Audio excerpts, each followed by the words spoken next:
Olá, me chamo Pedro.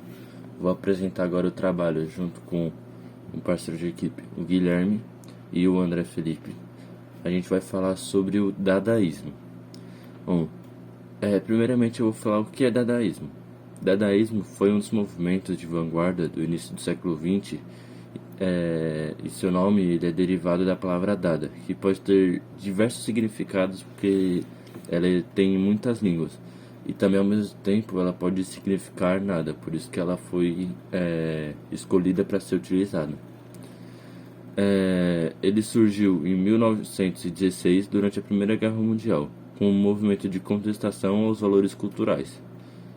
A proposta do dadaísmo é que a arte ficasse solta das amarras racionalistas e fosse apenas o resultado do automatismo psíquico, selecionado e combinado por elementos por acaso.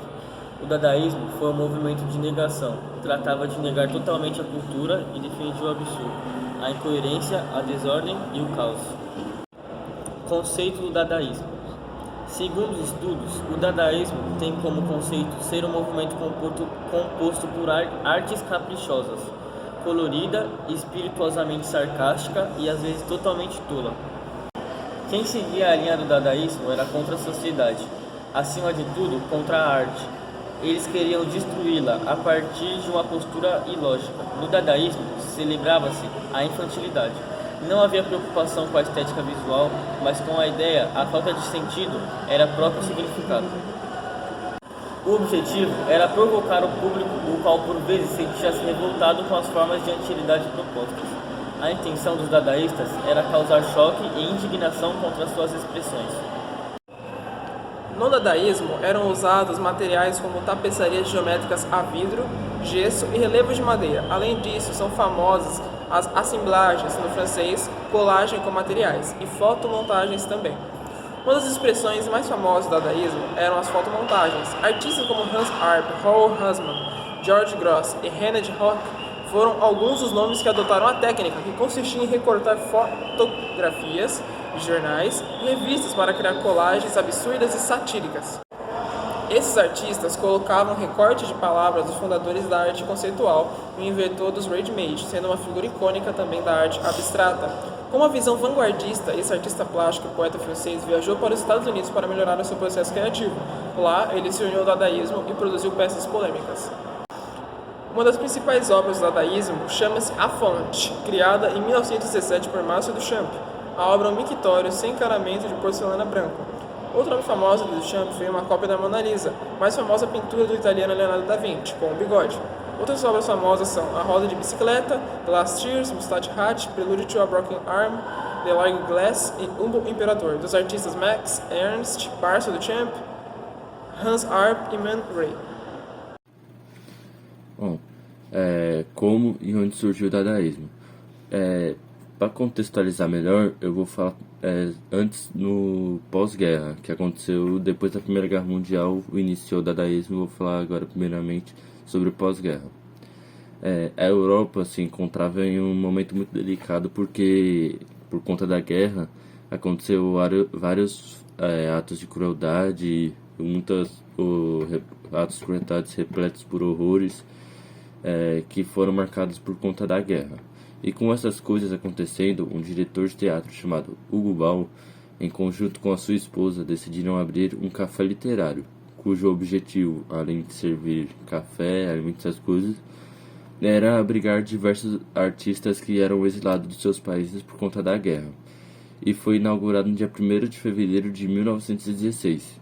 E foi neste mesmo café que surgiu o movimento do dadaísmo.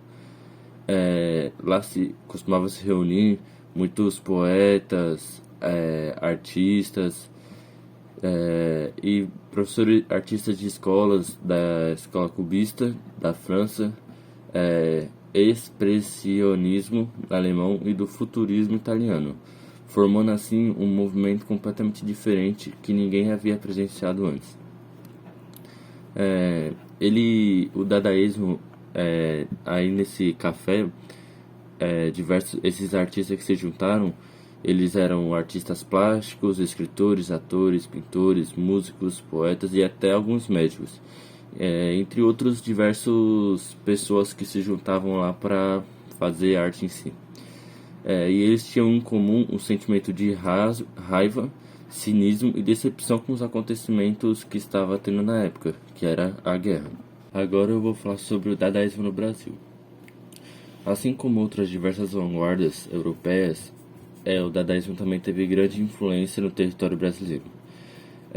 Ele chegou aqui na Semana da Arte Moderna de 1922 e essa influência ocorreu principalmente na literatura, tendo como principal representante o Manuel Bandeira, que utilizava o estilo de seus poemas piadas. Ele fazia piadas sobre sobre coisas que estão acontecendo no atual momento do Brasil. Fazia poemas com piadas assim dentro dos seus próprios poemas. Outros artistas plásticos que vestiram a camisa como artistas dadaísmo brasileiros estavam Flávio de Carvalho e Ismael Neri. O Flávio foi um dos artistas que trouxeram o dadaísmo para o Brasil. Afinal, ele viveu muito tempo na Europa e assim ele teve uma experiência longa sobre o dadaísmo e conseguiu entender o conceito e trouxe para o Brasil esse conceito. Eu também agora vou falar sobre como e quando o dadaísmo acabou. Considera-se que o dadaísmo morreu em 1922, que foi ali mais ou menos na mesma época que chegou no Brasil. Mas ele morreu de fato em 1924 e foi quando houve as palestras falando que o dadaísmo iria se converter no surrealismo com os manifestos do André Breton. E em 1924 que se encerrou o movimento dadaísta.